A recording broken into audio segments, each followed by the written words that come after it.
मैं हूँ प्रश्नवक्ता। मैं करती हूँ सवाल आप लोगों से। आप संविधान हैं, आपकी खासियत क्या है? मैं भारत की संविधान हूँ और मेरे ही द्वारा सभी को बराबर कानून प्राप्त है और देश और राज्य को चलाने के लिए जिस किताब का प्रयोग होता है वो भारतीय संविधान में ही हूँ। और मेरे अंदर 22 लेसन है जिसको आप लोग भाग कहते हैं और मेरे अंदर कुछ टॉपिक हैं जिसे अनुच्छेद कहते हैं।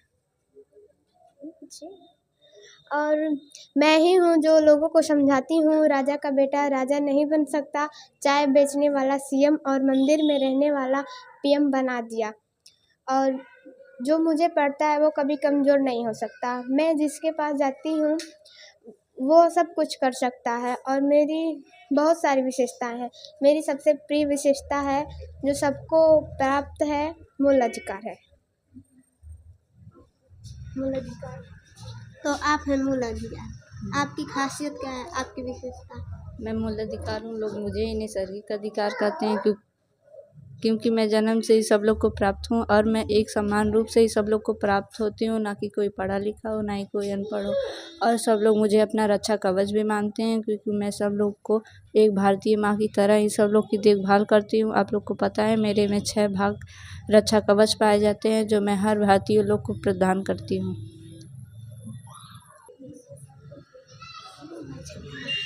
मैं 6 प्रकार की हूँ और सब लोग का अलग अलग कार्य है। पहला प्रकार कौन? पहला है सम्मान समानता का अधिकार। तो तुम हो समानता का अधिकार। हाँ, तुम्हारी विशेषता? मैं समानता का अधिकार हूँ। मैं यह सबको समझाती हूँ कि कानून के आगे सब समान है। मेरे डर से कोई व्यक्ति जात, धर्म, लिंग, जन्म स्थान पर भेदभाव नहीं कर सकता। इसलिए मेरे अंदर 14 से 18 अनुच्छेद पाया जाता है। और अनुच्छेद 14 यह बताता है कि कानून के सामने सब समान है। और अनुच्छेद 15 यह बताता है कि सरकारी स्थानों पर भेदभाव नहीं किया जा सकता। अनुच्छेद 16 यह सरकारी नौकरी में समानता। अनुच्छेद 17 इसमें छुआछूत का अंत किया गया है। अनुच्छेद 18 इसमें उपाधियों का अंत किया गया। मैं स्वतंत्रता की अधिकार हूँ। मेरे ही द्वारा अभिव्यक्ति की स्वतंत्रता, बोलने की स्वतंत्रता, झंडा लहराने, पुतला जलाने, आरटीआई तथा प्रेस की स्वतंत्रता प्रदान किया जाता है। अगर मैं ना रहूँ तो व्यक्ति आज़ाद होने के बाद भी स्वतंत्र नहीं हो सकता। इसलिए मैं मूल अधिकार की मुख्य अंग मानी जाती हूँ। मेरे ही अंदर 3 प्रकार की स्वतंत्रता दी गई है। पहला, एक गलती की एक सज़ा उस समय के कानून के आधार पर दी जाएगी, न कि पहले या बाद के कानून के आधार पर। मैं सबको यही बताती हूँ कि जब तक किसी व्यक्ति को न्यायालय दोषी नहीं करा देती तब तक उसे अपराधी नहीं माना जाता। और मेरे अंदर 6 से 14 वर्ष के बच्चों को निःशुल्क प्राथमिक शिक्षा का अधिकार है। और मेरे अंदर रासुका भी पाया जाता है। यह वर्तमान में सबसे खतरनाक अधिनियम है। इसके तहत पुलिस सीधे इनकाउंटर कर देती है। मैं शोषण के विरुद्ध अधिकार हूँ और मैं ही बच्चों को विशेष अधिकार प्राप्त करती हूँ कि कोई भी व्यक्ति 18 वर्ष के नीचे के बच्चों को जबरदस्ती काम नहीं करा सकता, किंतु राष्ट्रीय सुरक्षा के मुद्दे पर बाल श्रम बेगारी करा सकता है। मेरा अनुच्छेद 24 यह कहता है कि कोई भी व्यक्ति 24 वर्ष से कम बच्चों को खतरनाक काम नहीं करा सकता। इसीलिए मैं मूल्य अधिकार की विशेष पाठ मानी जाती हूँ।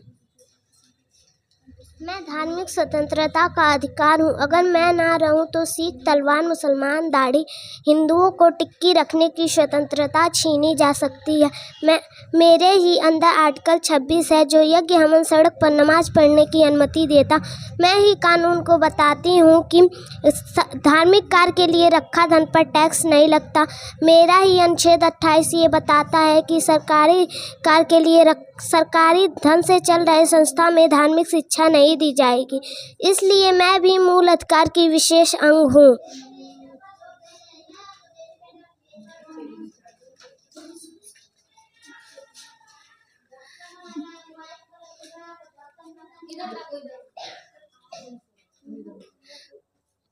सांस्कृतिक व शिक्षा मैं सांस्कृतिक और शिक्षा का अधिकार हूँ। मैं ही हूँ जो किसी भी व्यक्ति को स्वतंत्र पढ़ने की अनुमति देती हूँ। मेरे अंदर अनुच्छेद 30 जो मेरे अंदर अल्पसंख्यक यदि बहुसंख्यक के बीच अल्पसंख्यक यदि बीच में शिक्षा लेने में संकोच कर रहा है तो वह अपने संकोच कर रहा है तो अल्पसंख्यक अपने पसंद की संस्था खोल सकता है। सरकार उसे धन भी देगी। मैं हूँ जो लोगों को बताती हूँ कि हमारे मूल्य अधिकार को हमसे सरकार या जनता कोई नहीं छीन सकता, जबकि कानूनी अधिकार को जनता नहीं छीन सकता, लेकिन सरकार छीन सकती है।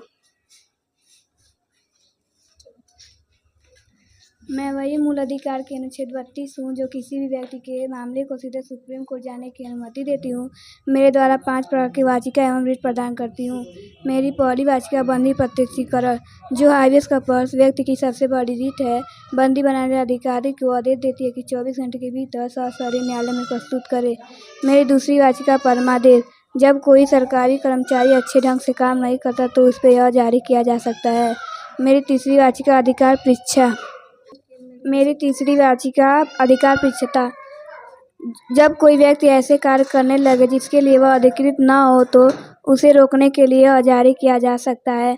मेरी तीसरी वाचिका प्रतिषेध, यह बताती है कि ऊपरी न्यायालय अपने से निचले न्यायालय पर तब ले आती है जब निचली न्यायालय अपने अधिकार का उल्लंघन करके फैसला सुना चुकी रहती है।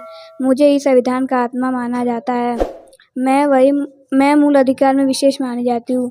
मेरी पांचवी वाचिका उत्प्रेषण, यह बताती है कि ऊपरी न्यायालय अपने से निचले न्यायालय पर तब ले आती है जब निचले न्यायालय अपने अधिकार का उल्लंघन करके फैसला सुना चुकी रहती है। मैं हाई कोर्ट हूँ जो मूल अधिकार की रक्षा करती हूँ। आज मेरी सबसे बड़ी बहन नहीं आई है।